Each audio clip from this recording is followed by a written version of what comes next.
நாம் சிவான்னு எதை சொல்கிறோமோ, பெரும்பாலான மனிதர்களுக்கு, அதாவது நான் பெரும்பாலானவங்கன்னு சொல்லும்போது ஒரு சிலரை தவிர மற்றவங்க எல்லாருக்கும் நாம் எதை சிவான்னு சொல்கிறோமோ அது நள்ளிரவில் மட்டும்தான் அவைலபிளாக இருக்குது.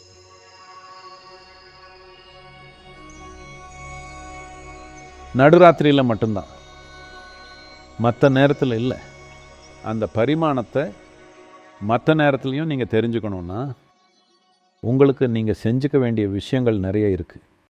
இல்லைன்னா பெரும்பாலானவங்களுக்கு அந்த பரிமாணத்தை தொடுறதுக்கான திறன் இல்லை. இப்போது உடனே நடுராத்திரியில் எழுந்து உட்காந்து எதையாவது செய்ய ஆரம்பிக்காதீங்க.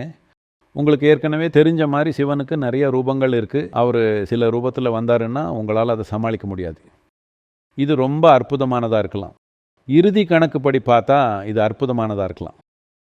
ஆனால் இன்றைக்கி கணக்குப்படி பார்த்தா ரொம்ப ஆபத்தானதாக போகலாம். சுடுகாட்டுக்கோ இல்லை மற்ற இடங்களுக்கு மக்கள் நடுராத்திரியில் போய் உட்கார்றது இருட்டாக இருக்குங்கிறதுக்காகவோ இல்லை விசித்திரமான வக்ர புத்தியாலேயோ இல்லை.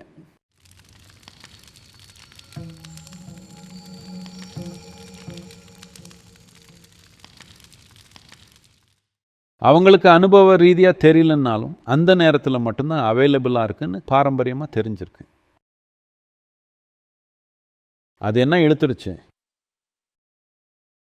தெரியுமா? நான் எதுக்குன்னே தெரியாமல் சுடுகாட்டில் உட்காந்து இருந்திருக்கேன்.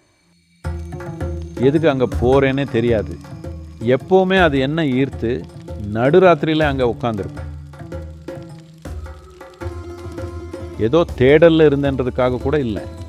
இறந்து போனவங்களுக்கு என்ன நடக்கும் அப்படிங்கிறத தெரிஞ்சுக்க ஆர்வத்தோடு இருந்ததுனால மட்டும்தான்.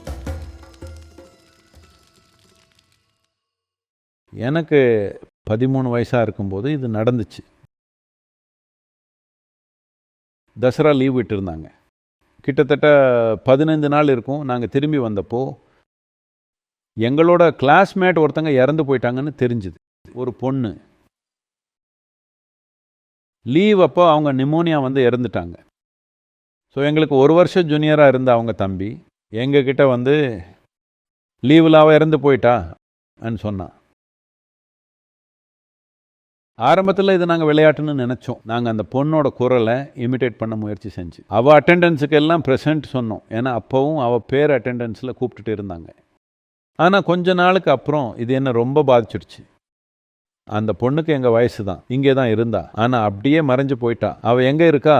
கொஞ்ச நாளுக்கு அப்புறம் திரும்பி வர போகிறான்னு நினச்சேன். நடிக்கிறத நிறுத்திட்டு வந்துடுவான்னு நினச்சேன். ஆனால் அப்புறம் பார்த்தா இது நடிப்பு இல்லை, நிஜமாவே போயிட்டா. ஆனால் கொஞ்ச நாளுக்கு அப்புறம் இது என்ன ரொம்ப பாதிச்சிடுச்சு. கொஞ்ச நாள் என்னால் ஸ்கூலுக்கே போக முடியல.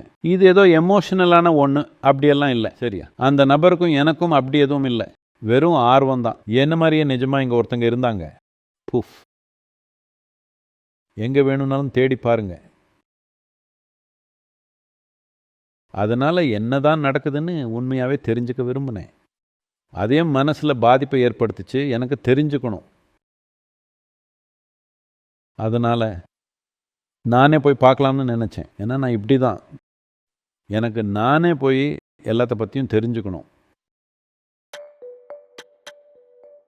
அதனால் நான் போய் எங்கள் அப்பாவோட மருந்து இருக்கிற ஷெல்ஃபில் ஆராய்ச்சி பண்ணேன். அங்கே ஒரு தூக்க மாத்திரை பாட்டில் கண்டுபிடிச்சேன்.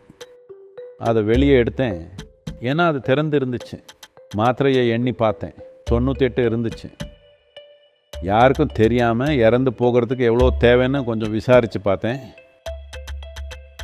பெரியவங்க 25 இருந்து 30 மாத்திரை சாப்பிட்டா இறந்து போகலாம். எனக்கு வெறும் 13 வயசு தான். 98 மாத்திரை போதுமான அளவாக இருக்கும்னு நினச்சேன். ஸோ என்கிட்ட நிறைய சொத்து, நிறைய திங்ஸ் இருந்துச்சு. அதெல்லாம் என்னன்னு உங்களுக்கு சொல்ல மாட்டேன். அது எல்லாத்தையும் என்னோடய ஃப்ரெண்ட்ஸுக்கு பிரித்து கொடுத்துட்டேன். சில ஃப்ரெண்ட்ஸ் கிட்ட உங்களுக்கு தெரியுமா நான் போக போகிறேன், இதெல்லாம் அப்படி என்னதான்னு நான் பார்க்கணும் அப்படின்னு சொன்னேன். நான் ஏதோ ஜோக் பண்ணுறேன்னு நினச்சாங்க. நான் என்னோடய பொருட்களை கொடுத்ததில் அவங்களுக்கு சந்தோஷம். இவன் ஏதோ சொல்லிட்டு இருக்கான் பைத்தியம்னு நினச்சாங்க. வீட்டுக்கு போனேன். காலி வயிறாக இருந்தால் நல்லாயிருக்கும்னு எனக்கு தெரியும். அதனால் இரவு சாப்பாடு வேணான்னு சொல்லிட்டேன். வயிறு வலிக்குது, எனக்கு சாப்பாடு வேணான்னு சொன்னேன். அப்புறம் 98 தூக்க மாத்திரையை போட்டுட்டு தூங்க போயிட்டேன்.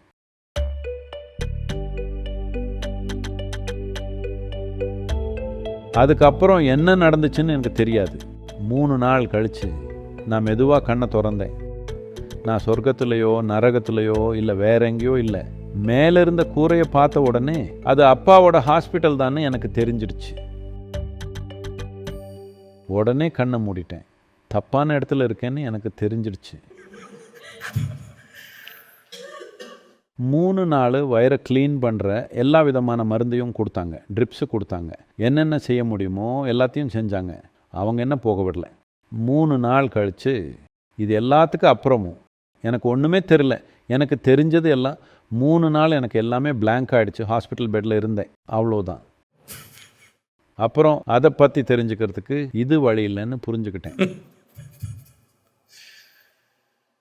அப்போது இறந்ததுக்கப்புறம் என்ன தான் நடக்குது இதை கண்டுபிடிக்க விரும்பினதால சுடுகாட்டில் நிறைய நேரம் செலவு செஞ்சேன். மக்கள் அங்கே பேயை பார்த்துருக்கோம், இது நடக்கும் அது நடக்கும்னு சொன்னாங்க. அவங்க எந்தெந்த இடத்துல பேய் இருக்குன்னு சொல்கிறாங்களோ நான் அன்னைக்கு ராத்திரியே அங்கே போய் தூங்குவேன். இன்னைக்கு தான் பேய் வரலன்னு சொன்னாங்க. ஒவ்வொரு அமாவாசை அன்னைக்கும் போய் பேய்களுக்கு ரத்தத்தை கொடுப்பேன்னு ஒருத்தர் சொன்னார். ரத்தம் கொடுக்கறதுக்காக வெட்டி வெட்டி தேஞ்சு போயிருந்த அவரோட விரல்களை எனக்கு காமிச்சார். நானும் அவர் கூட அமாவாசை அங்கே போகிறேன். நான் போன அந்த அமாவாசைக்கு பேய் வரல. நான் எல்லா இடத்துக்கும் எல்லா வகையான விஷயங்களையும் தேடி போனேன். ஒருத்தர் கருப்பு ட்ரெஸ் எல்லாம் போட்டுக்கிட்டு பெரிய சந்நிதி மாதிரி இருக்கிற இடத்துக்கு என்ன கூட்டிகிட்டு போனார். அங்கே நிறைய பாட்டில் இருந்துச்சு, அது எல்லாம் மூடி கருப்பு துணியால் கட்டி இருந்துச்சு. இந்த பாட்டிலில் தான் எல்லா பேயும் பிடிச்சி வச்சுருக்கேன்னு சொன்னார். அவரோட ஃப்ரெண்டாகி ஒரு பாட்டிலில் திருடணும்னு நினச்சேன். ஆனால் ரொம்ப பாதுகாப்பாக வச்சுருந்தார். ஒரு பாட்டில் கூட எடுக்க விடல. ஆனால் ஒரு பேய் கூட எந்த ஒரு பாட்டிலில் இருந்தும் வெளியே வரல, தெரியுமா? அதுக்கப்புறம் சுடுகாட்டில் கண்டிப்பாக இருக்குங்கிற நம்பிக்கையில் அங்கே போய் உட்காந்தேன். நான் புதுசாக இறந்து போனவங்களை பார்க்க நினச்சேன். ஏன்னா அப்போ தான் அவங்கள எரிக்கும்போது அது வெளியே வரும். அது எங்கே இருக்குன்னு நான் பார்க்கணும். நடுராத்திரி 12 மணிக்கு மரத்தில் ஒரு ஆணி அடித்தா அது வரும்னு சொன்னாங்க. நானும் தினமும் போய் அந்த மரத்தில் ஆணி அடித்தேன். வாட்சை பார்த்துட்டே இருந்தேன். சரியா 12 மணி, டோயின் டோயின் டோயின், எதுவுமே வரல.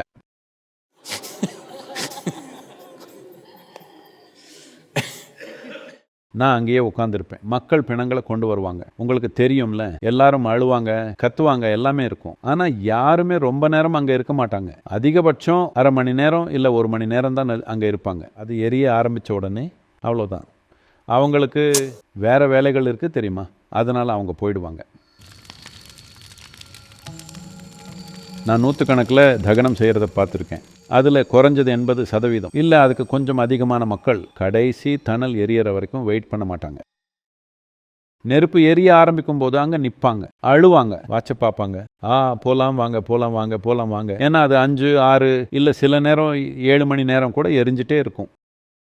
அதனால் பேரளவுக்கு ஒரு அரை மணி நேரம் இல்லைன்னா 45 நிமிஷம் அங்கே நிற்பாங்க. உடல் முழுக்க தீ பரவனதுன்னு கிளம்பிடுவாங்க. ஆனால் உடலில் வெளியே இருக்கிறது மட்டும்தான் சதை. உள்ளுக்குள்ளே தான் முக்கியமான அமைப்பு இருக்குது.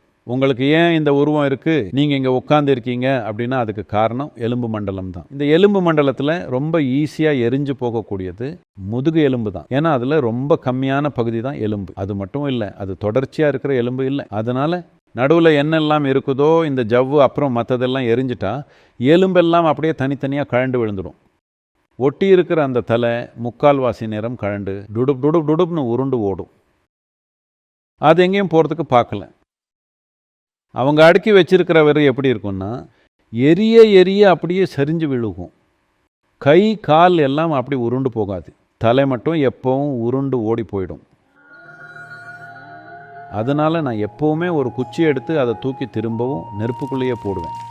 ஏன்னா அந்த பேய் தலைக்குள்ளே இருந்தால் எனக்கு அது வெளியே வரணும். ஆனால் எதுவும் வரல.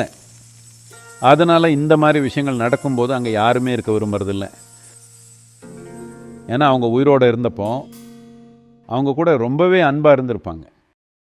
அவங்க மேலே ரொம்ப அன்பாக இருந்தாங்கன்னே வச்சுக்கலாம். அப்படி இருந்தாலும் கூட இறந்து போனதுக்கப்புறம் இதை டீல் பண்ண அவங்க விரும்பலை. பிணத்தை பற்றினா அவங்களோட பயம் நம்ப முடியாத அளவில் இருக்குது. என்னோட ஒரு ஃப்ரெண்டை மைசூரில் இருக்கிற டியூபர்குலோசிஸ் செனட்டோரியம் மார்சுவரிக்கு கூட்டிகிட்டு போனேன்.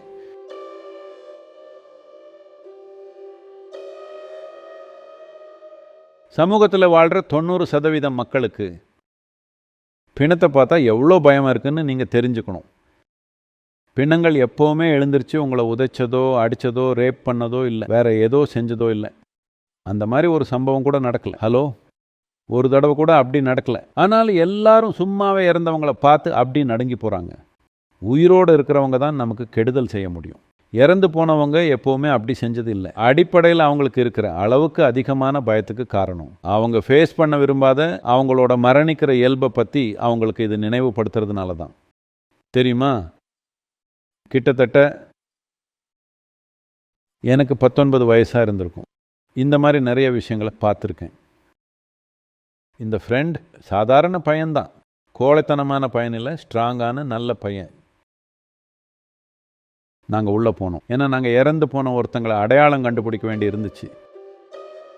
அதனால் அவனை உள்ளே கூட்டிகிட்டு போனேன். கேர்டேக்கர் அதை திறந்தார். நாங்கள் உள்ளே போனோம். கிட்டத்தட்ட 12-13 பிணங்கள் இருந்துச்சு. அதனால் நாங்கள் கிட்ட போய் பார்க்க வேண்டி இருந்துச்சு. அவன் எப்படி பயந்து போனான்னு சொன்னால் நம்ப மாட்டீங்க. அவன் செத்துட போகிறான்னு நினச்சேன். அந்த மாதிரி பயந்தான். அவனுக்குள்ளே இருந்து எல்லாமே வெளியே வர்ற மாதிரி இருந்துச்சு. அந்த பிணத்தை எல்லாம் பார்த்து அந்த மாதிரி பயந்து போயிட்டான். அதெல்லாம் சாதாரண உடல்கள் தான். செதஞ்சதோ அழுகி போனதோ அப்படி எதுவுமே இல்லை. நான் சொல்கிறது சாதாரண உடல்கள் தான். கண்டிப்பாக மார்க்லஸ் ஸ்மெல் இருக்கும் தான். அதை மக்களால் கிட்ட இருந்து தாங்கிக்க முடியாது. அதனால் அவங்க இயல்பாகவே அந்த இடத்த விட்டு போக விரும்புவாங்க. நான் உள்முகமாக திரும்பினப்போ தான் பேய் எனக்குள்ளே இருக்கிறத பார்த்தேன். வேற எங்கே தேடியும் என்னால் அதை பார்க்க முடியல.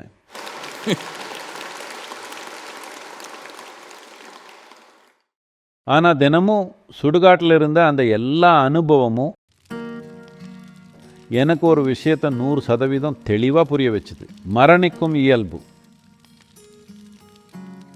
ரொம்ப தெளிவாக புரிஞ்சுது. என்னை பற்றி எந்த சந்தேகமும் இல்லை. இது காலசக்கரத்துக்கு கட்டுப்பட்டதுன்னு எனக்கு தெரியும். இது எப்போ காலசக்கரத்துக்கு கட்டுப்பட்டதுன்னு உங்களுக்கு தெரியுதோ, நீங்கள் உங்கள் வாழ்க்கையை திறமைகரமாக ஒழுங்கமைச்சுப்பீங்க. நீங்கள் எப்போவுமே இங்கேயே இருக்க போகிறீங்கன்னு நினைக்கிறீங்க. அதனால் உங்களுக்கு வாழ்க்கையில் நிறைய தேவையில்லாத விஷயங்களை செய்கிறதுக்கு உங்களுக்கு நேரம் இருக்குது. இப்போது எல்லா விதமான முட்டாள்தனமான காரியங்களும் செய்யப்படுது. தேவையில்லாத நிறைய வார்த்தைகள், தேவையில்லாத நிறைய செயல்கள், தேவையில்லாமல் உருவாக்கப்பட்ட நிறைய பேய்கள், இது எல்லாமே உங்களுக்கு சாவே இல்லைன்னு நீங்கள் நினச்சிக்கிறதுனால தான். நீங்கள் இறக்க போகிறீங்கன்னு உங்கள் அனுபவத்தில் உங்களுக்கு தெரிஞ்சிருந்தா நீங்கள் இங்கே உட்கார்ந்துருக்கும் போதே உங்கள் உயிர் நழுவி போயிட்டு இருக்கும் இல்லையா? போகுதா இல்லையா? இங்கே உட்கார்ந்துருக்கும் போதே உயிர் நழுவி போயிட்டு இருக்கு. இந்த விழிப்புணர்வு உங்களுக்கு இருந்திருந்தா யார் கூடயும் வாக்குவாதமும் தேவையில்லாத ஏதோ ஒன்று பண்ணவும் உங்களுக்கு நேரம் இருக்குமா? இருக்காது. எது உண்மையாகவே உங்களுக்கு முக்கியமானதோ அது மட்டும்தான் பண்ணுவீங்க. ஒவ்வொரு மனிதரும் அவங்களுக்கு எது முக்கியமானதோ அதை மட்டும் செஞ்சாங்கன்னா இந்த உலகம் முழுசாக வேற மாதிரியான ஒரு இடமா மாறிடும். அதனால இறந்துடுவோங்கிற உண்மையை ஏற்றுக்கிறது ரொம்ப முக்கியம். நீங்கள் சின்ன வயசுலேயே இறந்துடுவோங்கிற உண்மையை ஏற்றுக்கிட்டா ரொம்ப நல்லது. ஏன்னா உங்கள் வாழ்க்கையை தெளிவான புரிதலோடு ஆர்கனைஸ் பண்ணிக்குவீங்க.